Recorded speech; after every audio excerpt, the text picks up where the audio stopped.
राधे राधे। राधा रानी की कृपा आप सब पर बनी रहे। आज हम वट सावित्री व्रत की कथा सुनेंगे। तो हम कथा शुरू करते हैं। पौराणिक मान्यताओं के मुताबिक मध्य देश में अशुपति नाम के धर्मात्मा राजा राज्य करते थे। उनकी कोई संतान नहीं थी। राजा ने संतान प्राप्ति के लिए यज्ञ करवाया, जिसके कुछ समय बाद उन्हें एक कन्या की प्राप्ति हुई। उसका नाम उन्होंने सावित्री रखा। विवाह योग्य होने पर सावित्री को वर खोजने के लिए कहा गया, तो उसने धूमसेन के पुत्र सत्यवान को पति के रूप में वरण किया।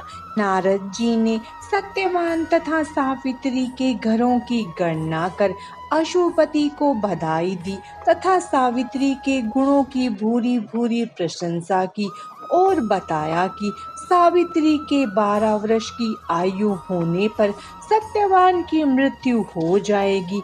नारद जी की बात सुनकर राजा अशुपति का चेहरा मुरझा गया। उन्होंने सावित्री से किसी अन्य को अपना पति चुनने की सलाह दी, परंतु सावित्री ने उत्तर दिया, आर्य कन्या होने के नाते जब मैं सत्यवान का वरण कर चुकी हूँ, तो अब वे चाहे अल्पायु हो या दीर्घ आयु, मैं किसी अन्य को अपने हृदय में स्नान नहीं दे सकती। सावित्री ने नारद जी से सत्यवान की मृत्यु का समय ज्ञात कर लिया। दोनों का विवाह हो गया। सावित्री अपने ससुर परिवार के साथ जंगल में रहने लगी। नारद जी द्वारा बताए हुए दिन से 3 दिन पूर्व से ही सावित्री ने उपवास शुरू कर दिया। नारद द्वारा निश्चित तिथि को जब सत्यवान लकड़ी काटने के लिए चला, तो सास ससुर से आज्ञा लेकर वह भी सत्यवान के साथ चल दी।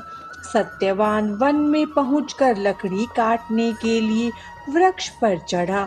वृक्ष पर चढ़ने के बाद उसके सिर में भयंकर पीड़ा होने लगी। वह नीचे उतरा। सावित्री ने उसे बढ़ के पेड़ के नीचे लिटाकर उसका सिर अपनी जांघ पर रख लिया। देखते ही देखते यमराज ने ब्रह्मा के विधान की रूपरेखा सावित्री के सामने स्पष्ट की और सत्यवान के प्राणों को लेकर चल दिए। सावित्री सत्यवान को वट वृक्ष के नीचे लिटाकर यमराज के पीछे पीछे चल दी। पीछे आती हुई सावित्री को यमराज ने उसे लौट जाने का आदेश दिया, पर वह बोली, महाराज, जहाँ पति वहीं पत्नी, यही धर्म है, यही मर्यादा है। सावित्री की धर्मनिष्ठा से प्रसन्न होकर यमराज बोले, पति के प्राणों के अतिरिक्त कुछ भी मांग लो। सावित्री ने यमराज से सास ससुर के आंखों की ज्योति और दीर्घ आयु मांगी। यमराज तथास्तु कहकर आगे बढ़ गए। सावित्री भी यमराज का पीछा करती रही। यमराज ने अपने पीछे आती सावित्री को वापस लौट जाने को कहा, तो सावित्री बोली, पति के बिना नारी के जीवन की कोई सार्थकता नहीं है।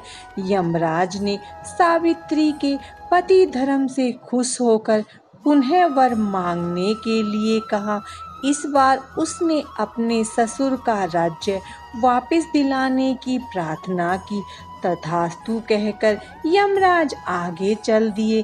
सावित्री अब भी यमराज के पीछे चलती रही। इस बार सावित्री ने यमराज से 100 पुत्रों की मां बनने का वरदान मांगा। तथास्तु कह यमराज आगे बढ़े, तो सावित्री बोली, आपने मुझे 100 पुत्रों का वरदान दिया है, पर पति के बिना मैं मां किस प्रकार बन सकती हूँ। अपना यह तीसरा वरदान पूरा कीजिए। सावित्री की धर्मनिष्ठा, ज्ञान, विवेक तथा पतिव्रत धर्म की बात जानकर यमराज ने सत्यवान के प्राणों को अपने पास से स्वतंत्र कर दिया। सावित्री सत्यवान के प्राण को लेकर वट वृक्ष के नीचे पहुंची, जहां सत्यवान का मृत शरीर रखा था। सावित्री ने वट वृक्ष की परिक्रमा की तो सत्यवान जीवित हो उठा। दोनों खुशी खुशी अपने राज्य की ओर चल पड़े। दोनों जब घर पहुँचे तो देखा कि माता पिता को दिव्य ज्योति प्राप्त हो गई। इस प्रकार सावित्री सत्यवान चिरकाल तक राज्य सुख भोगते रहे।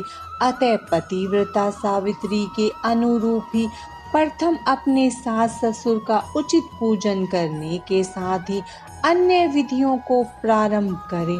वट सावित्री व्रत करने और इस कथा को सुनने से उपासक के वैवाहिक जीवन या जीवन साथी की आयु पर किसी प्रकार का कोई संकट आए तो वो टल जाता है। वट सावित्री व्रत कथा समाप्तम। बोलो राधे राधे।